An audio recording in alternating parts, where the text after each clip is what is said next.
Welcome again to the Franciscan Hermitage as we celebrate the last week in Ordinary Time, the Feast of Christ the King.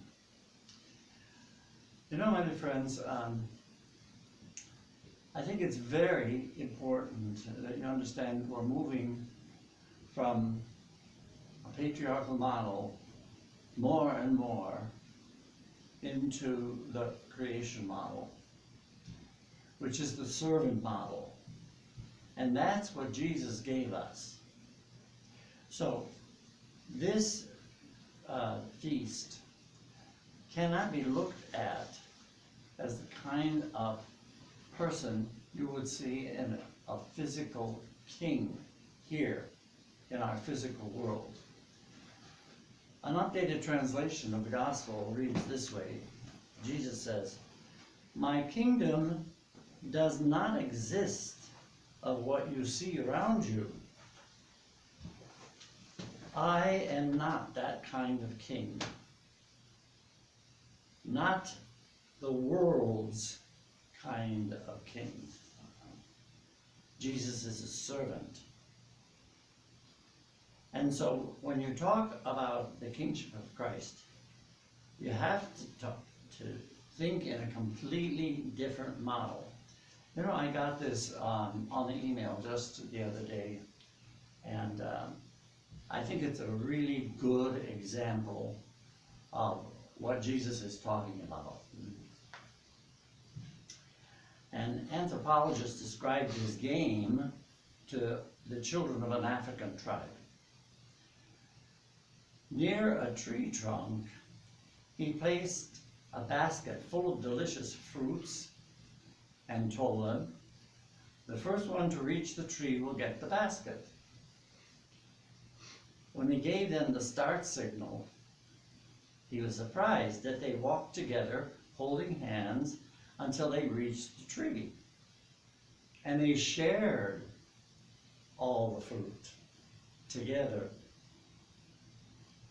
And when he asked them why they did that, when any one of them could have had the basket only for himself or herself, they answered with astonishment, "Ubuntu," which means, how can one of us be happy while the rest of us are miserable? In their language, Ubuntu means, I am because we are. You know, that tribe knows more the secret of happiness that has been lost in society in the Western world that consider themselves to be civilized societies. When you speak of the kingdom of Jesus, you have to think in terms of kingdom. Everyone. And this is a new word that is being used in the scriptures to describe the thought that Jesus had in mind. That we are all in this together. And that every single one of us are unique individuals, and we are challenged to live in unity and in diversity. You know, my dear friends,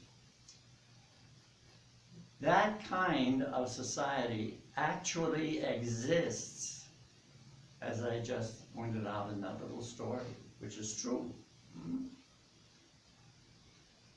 We, as Christians, have got to understand our job of shifting our thought process away from that patriarchal model, where you have those at the top telling people down below what to do, and start thinking in terms of a communal kind of reality.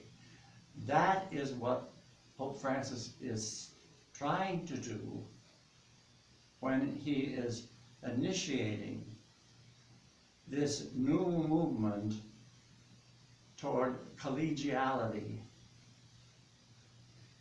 where everyone is going to be on an equal footing. Now, you know, that's the theory even in the United States. We talk about liberty and freedom and justice for all. You know, there are other skills that we really have to learn if we want to be able to live in this model.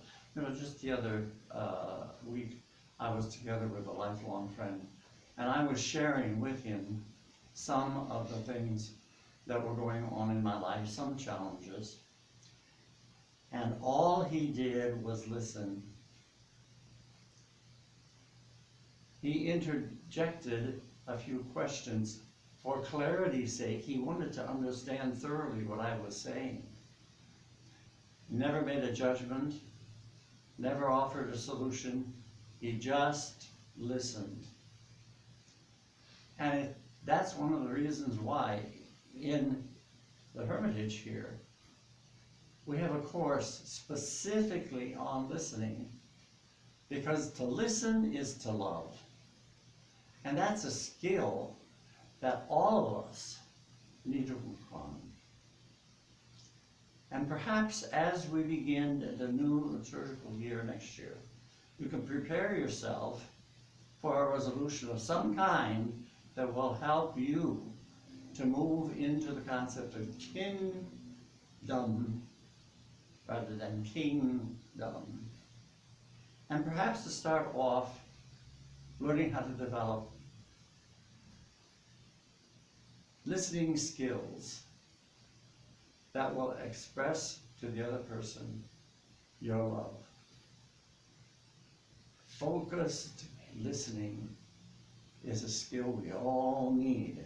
See what you can do about working on that this week. Remember, there are no limits for you. You're a powerful spiritual being, and your love makes the difference. I hope you have a wonderful week in preparation for the coming season of Advent, and God bless you all.